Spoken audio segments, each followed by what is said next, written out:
So now is where we really start to have some cool fun with Photoshop. This is where we start actually transforming things. And what we're going to do is simply tell this layer to interact with the photo in a different way. And the way that we do that is we want to change what's called the blending mode. This is super critical. A lot of the fun of Photoshop comes into playing with these blending modes. So what we're going to do is right up here in the layers palette where it says normal, we're going to click that. And the one we're actually going to end up with is color. So you can click right to it. Doesn't look great, but I'm going to show you there's two settings here that we need to play with.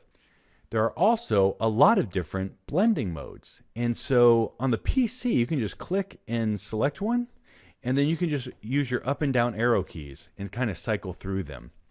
And often I will play with this. This actually looks, this looks pretty good already.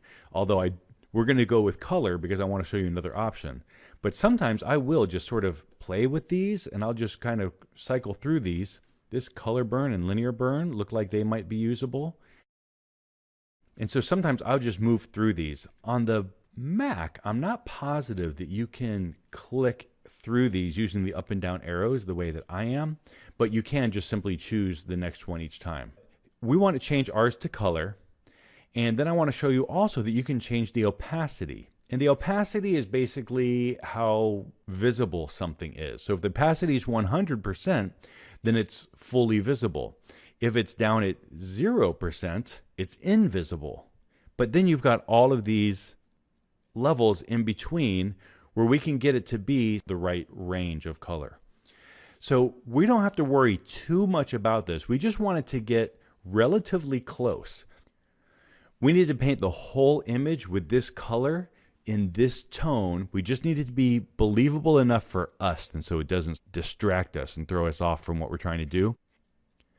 And I'm going to just continue painting this whole image. Wherever there's skin, I want it to get filled in. Now, occasionally you might make a mistake and go whoop and paint it all a bunch on the wall. And that's not a problem. Let's talk about how to use the eraser to fix problems like this in the next video. It's very similar to the brushes and super critical skill to understand.